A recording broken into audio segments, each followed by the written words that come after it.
Hello all, today's topic is fundamental right. ये constitution की part 3 article 12 से 35 के बीच में है। पहले ये ओरिजिनली 7 फंडामेंटल राइट था, अभी प्रेजेंटली ये 6 फंडामेंटल राइट है। आर्टिकल 12 क्या कहता है ना, डेफिनेशन ऑफ स्टेट। स्टेट का क्या डेफिनेशन है?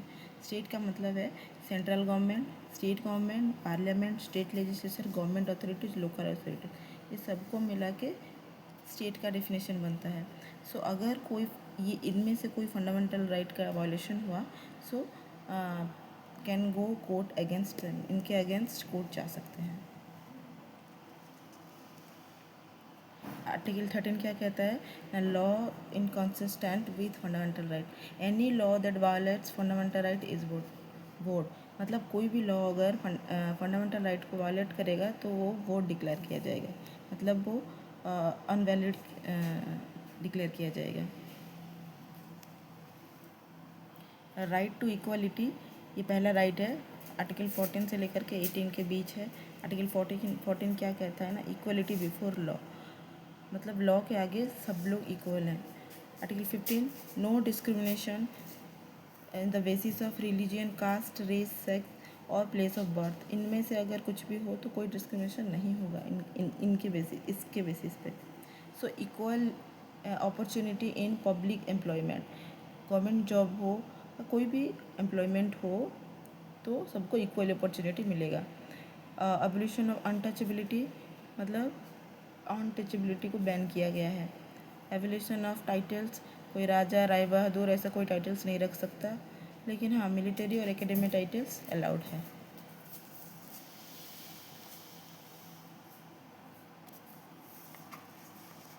Next, right to freedom.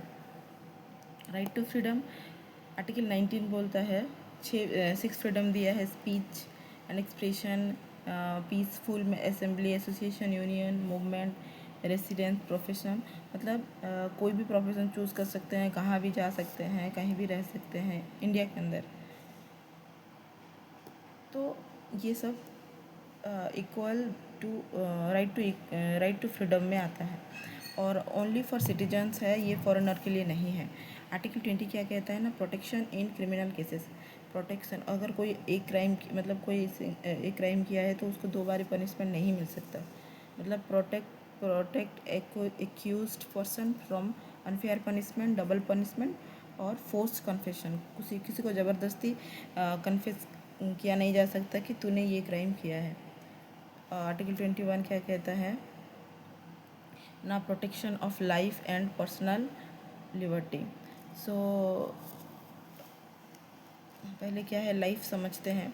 मतलब supreme court has expanded article 21 through many judgments, बहुत जजमेंट्स में ये एक्सपैंड किया है। लाइफ का मतलब क्या है ना, सिर्फ जीना नहीं होता, लाइफ का मतलब है डिग्निटी के साथ जीना होता है, अच्छा हेल्थ रहना है, क्लीन एनवायरनमेंट है, right to privacy, right to livelihood, right to education, ये right to shelter, right to travel abroad, ये सारा राइट्स मिलना चाहिए। ये बोथ सिटीजन एंड फॉरेनर के लिए, दोनों के लिए है।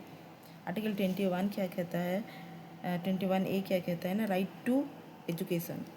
सो ये है, पहले नहीं था, ओरिजिनल ये नहीं था, ये 86 कॉन्स्टिट्यूशन अमेंडमेंट एक्ट के 2002 के तहत इसको ऐड किया गया है। ये free and compulsory education for children, जो कि 6 to 14 एज के बीच में जो लोग हैं उनके लिए है।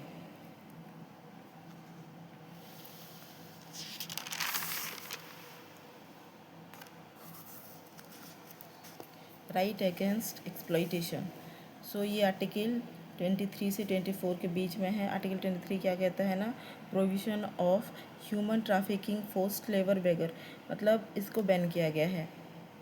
फोर्स लेबर या ह्यूमन ट्रैफिकिंग या बेगर, ये सब चीज़ें नहीं हो सकती, नहीं कर सकते, किसी को फोर्सफुली कुछ भी नहीं कर सकते। प्रोहिबिशन ऑफ चाइल्ड लेबर, बच्चों को भी, जो कि 14 साल की उम्र के नीचे जो लोग हैं उनको लेबर नहीं करवा सकते।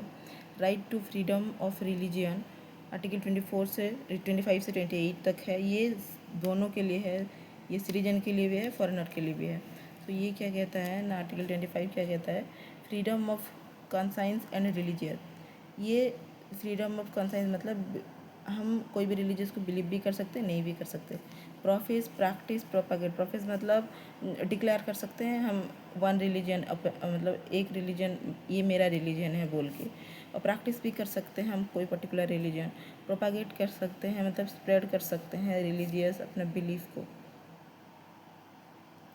ये तीनों जो है हम जो कर सकते हैं, ये हमारा right to freedom of religion के अंदर आता है, इसीलिए हम ये सब कर सकते हैं।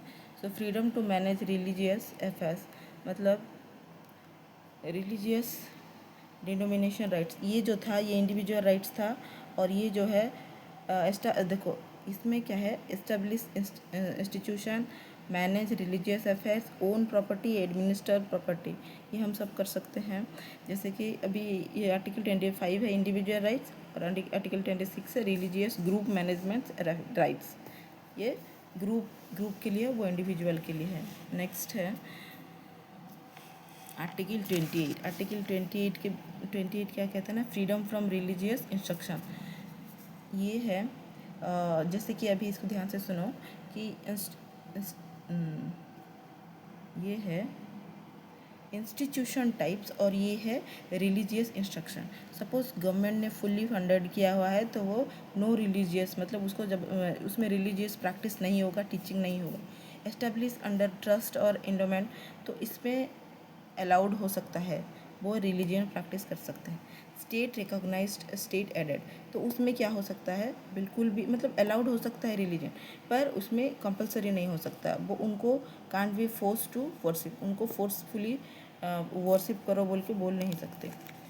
अभी कल्चरल एंड एजुकेशनल राइट्स में क्या है ना, आर्टिकल 29 कहता है कि protection of culture, language, script, culture, इसको प्रोटेक्ट करना।